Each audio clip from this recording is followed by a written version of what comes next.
Hey guys, Thomas the Slow Genie here, aka Mustached Tom, here to review the movie Spider-Man Lotus. If you've not been enjoying this full movie review, then please feel free to like, comment, and subscribe. Also make sure to check out those links in the description. Want to head over to my petition to help out smaller YouTubers, second it there to my Patreon and PayPal where you can help support me and my channel directly, and fourth to my Discord server to join, collab, and chill and do all that cool stuff. And chilling will be reminded at the end of the review. Now, I had no clue what this movie was. In fact, I'm pretty sure this is a 2023 film that I just happened to come across at the, start to this year, rather. And I had no idea what it was, and when I learned that this was not even by, the big companies of Marvel and Sony, I was like, huh. So this is a fan-made movie. Okay, I'm willing to give a fan-made Spider-Man movie a shot, and fair enough. This movie is exactly that. So this movie follows, your typical Spider-Man characters, such as Peter Parker, Mary Jane, Harry Osborn, and,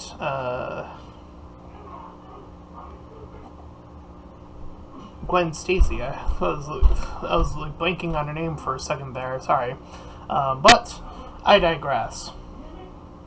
We follow the four of them at the beginning of the movie, and we are previewed to his narration, and the narration plays as if there is something already bad on the horizon, like a bad event has already happened, but we're preceding it with them casually hanging out, establishing their bonds, and so on and so forth. But we see our first look at Spider-Man in the costume. I don't know how much of this is CGI, but I will admit it was pretty impressive looking at this, considering, again, this is a fan-made, put together thing. It looked pretty sleek, all things considered. I'll give it that much.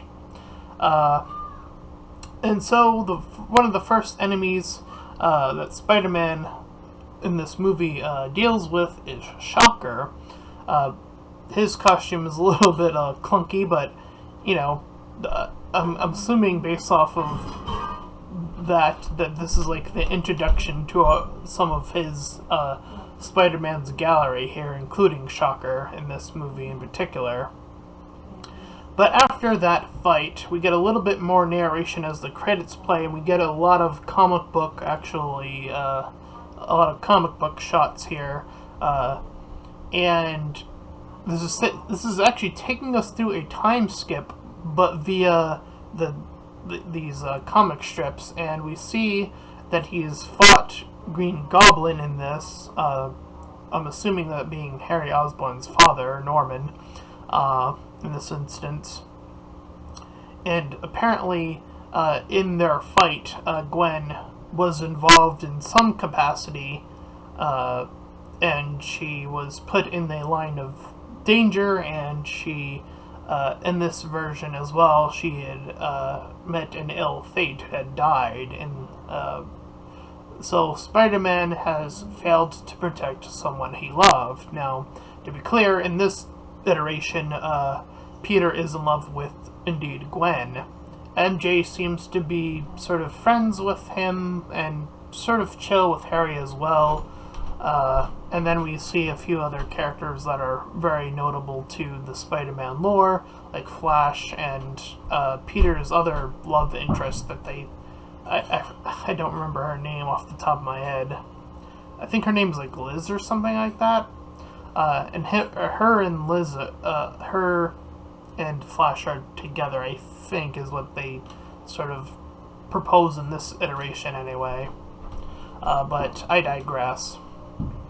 So this movie particularly focuses on the immediate after effects of him losing Gwen and his mind space of after losing her, and he goes into this sort of pit of despair, pushing people away, such as MJ and Harry, who obviously also lost Norman, his dad in this case. So they're both going through different loss. And we get a different, more aggressive Peter here. And it is a way of sort of... It definitely reflects a different aspect that sort of still is within the realm of possibility. After all, with loss, there's, any number of ways you can deal with that. Shutting down, in this instance, happened to be Peter's. And it is within that after, while he's met with a reunion of MJ and Harry, he's trying to push them away, as I mentioned. She gives him a letter, and he looks upon it, and it was a letter addressed to him from this kid. I think, I don't know if he was like a part of an organization, like, I don't know, like Make-A-Wish or something, but like an equivalent to that, where the kids don't have that long a lifespan, so they try to do little special things for them when they have that little time frame left. So Spider-Man gets that letter, he reads it, and he figures he'll do that much, even though he was on the verge of just ready to quit being Spider-Man, particularly with such a heavy loss being the linchpin that is still holding him back in this instance. So he meets with this kid, and the middle chunk of this movie is really just him and this kid really just hanging out, seeing all of this Spider-Man memorabilia, and the kid admiring his superhero that he had admired for however long Spider-Man's been around in this iteration. It seems like in this iteration that he's actually been around the block for a long, long time, or at least has defeated a good chunk of the Rogues Gallery of Spider-Man, including the entirety of the Sinister Six, which is directly addressed in this movie. So yeah, this does take up the bulk of the movie. Is sort of a love letter / reminder to Peter from this kid, this fan, this appreciation of and a reminder of why Spider-Man does it. And what I really like about this is that they don't actually lean on the line anywhere in this movie, and I was shocked. I was waiting for it. I was like, with great power comes great responsibility. That's going to come up in this movie, right? And it doesn't. It never comes up. And I was like, oh, okay. They reserved that line. They held it back. They didn't, coddle to that line as popularized as that line has now become, dare I say, iconic, to a fault, perhaps even. But, I think that, they do flashbacks and all that, but they don't use the line ever, so that was a really interesting, little pick there. So yeah, we see, through his flashbacks and through this kid, him in his fight with the Green Goblin and all those flashbacks. So again, he's reliving these things as he's sort of figuring out, what he's gonna do. Is he still up to the task? Someone was put in danger. How much of a help am I really? Am I really a hero? And I think that's something that people who aren't in the line of fire take a lot granted for.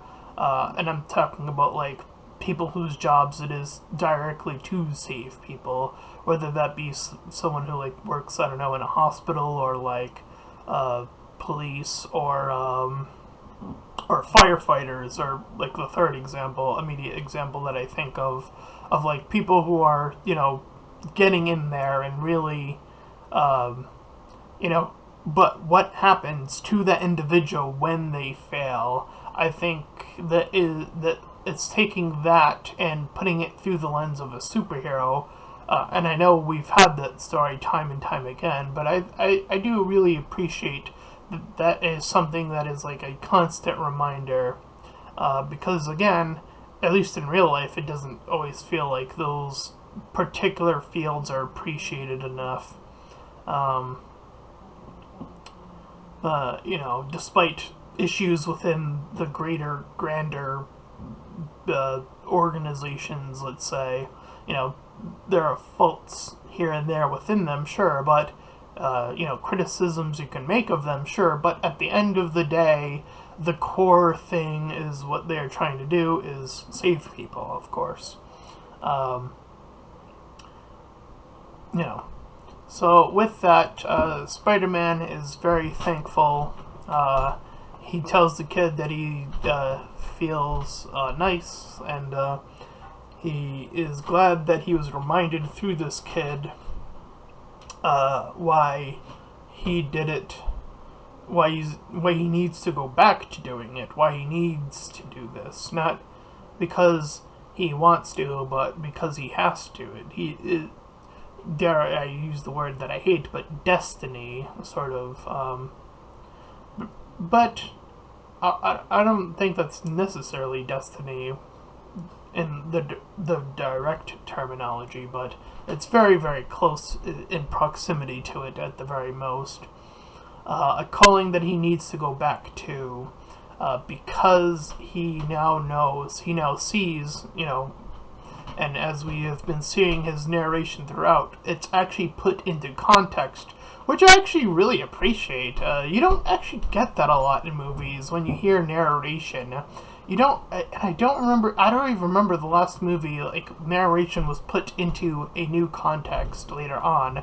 We actually see narration, and then we cut to Peter recording himself. You know, sending a very special like message to Gwen, even though she's passed, obviously. But you know, it's like one of those mental things you can like do for yourself too, and again, how you get past the grieving process, and that might be a way of doing it as well. I actually really do appreciate this, again, contextualizing even the narration itself to a different level, where you know, you're just hearing a bunch of words and now there's a context behind it. I really do, again, appreciate that. And yeah, with that, of course, he still has MJ and Harry.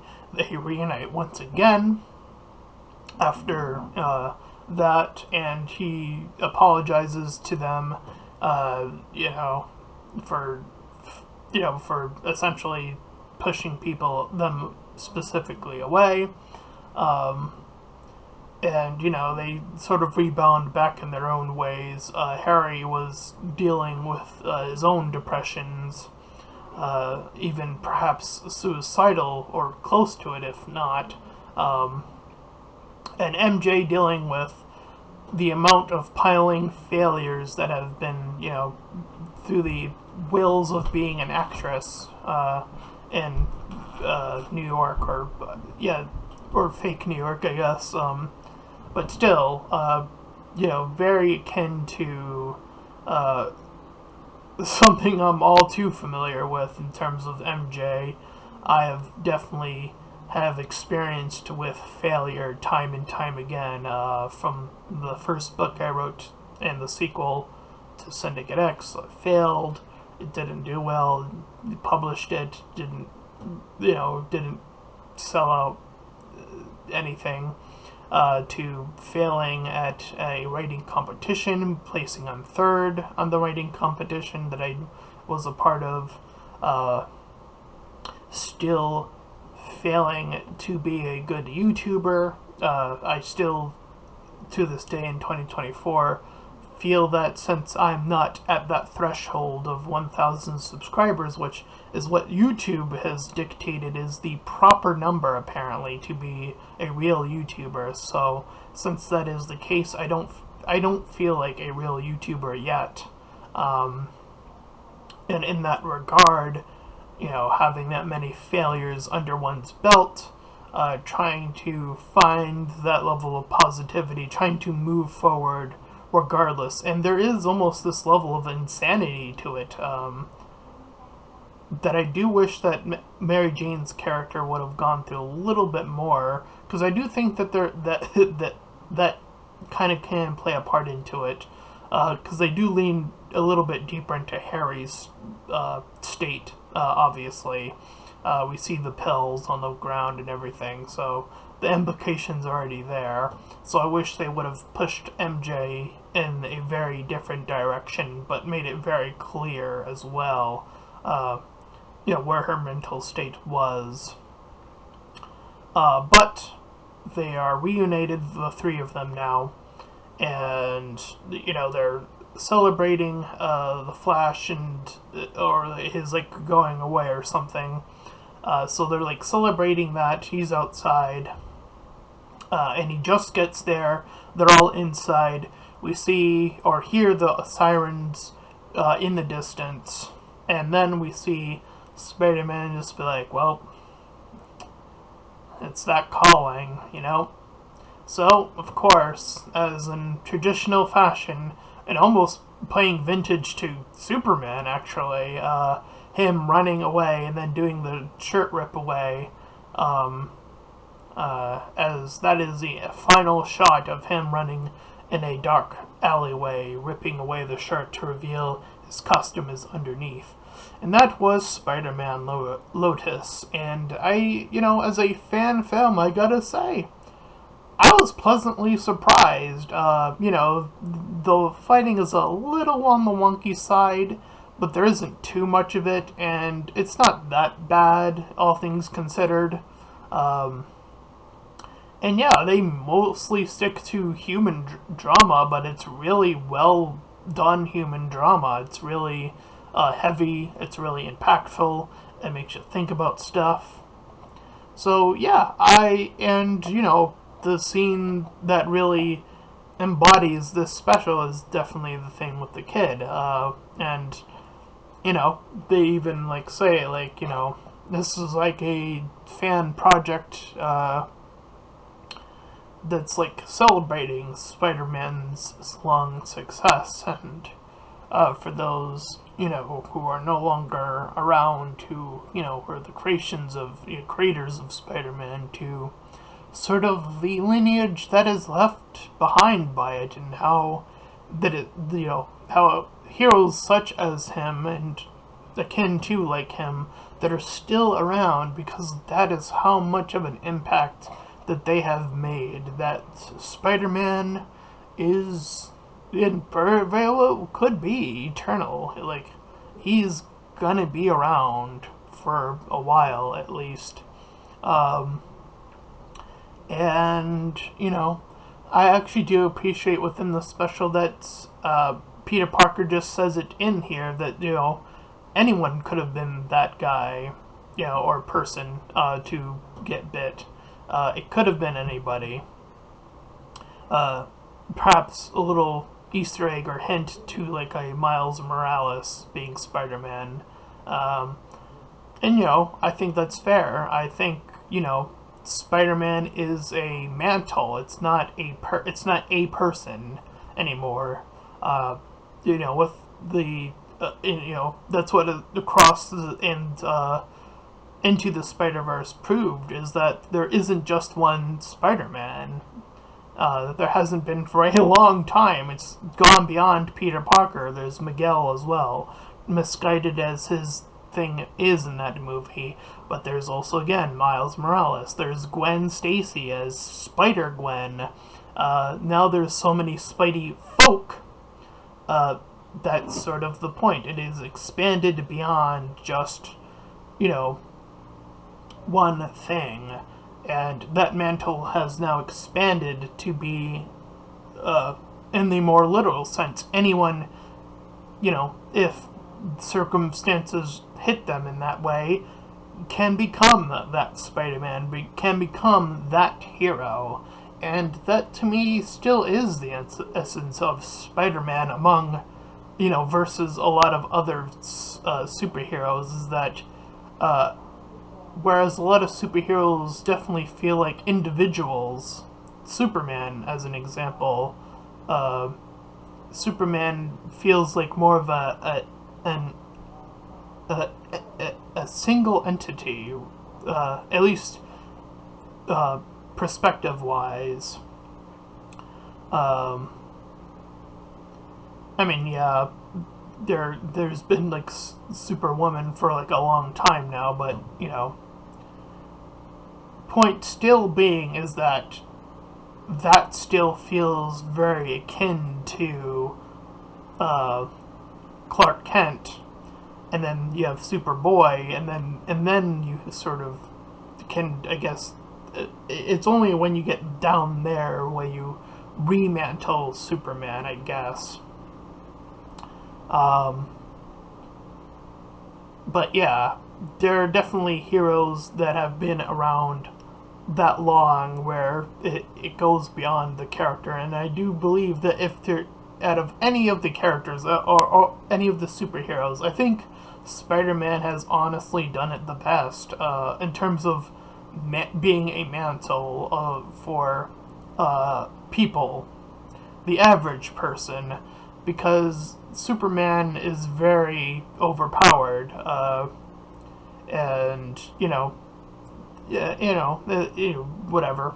I enjoy a good Superman movie myself, but I acknowledge, like, yeah, he's overpowered, obviously. But Spider-Man has, since his inception, been this just pretty low-end guy who was, beforehand just an average guy. If anything, maybe even slightly below average, if anything. At least in the, if we're talking about original material. And, taking a below average guy who, who's had a good heart and was succeeding through life, but, in terms of fame or admiration, he was that, and his his ownership life of what he owned, or having his own house, or all that stuff, that was very, again, the low end. He was struggling to be in that position, and for a character in that position to get to that greater power and to now have that greater responsibility, as it were, all these years later, and now seeing how that mantle can now be passed, it definitely has left an inspiration, and I think it was beyond Spider-Man, like, the only other superheroes that I would say bring up to mention is the X-Men, because the X-Men is what inspired Syndicate X for me when I published that book of my own superhero group.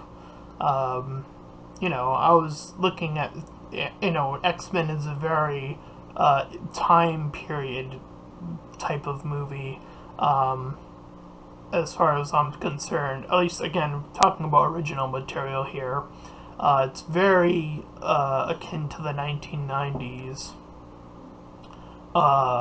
That era, the clear separations that were very, very notable at that time, and what possibility mutants represented.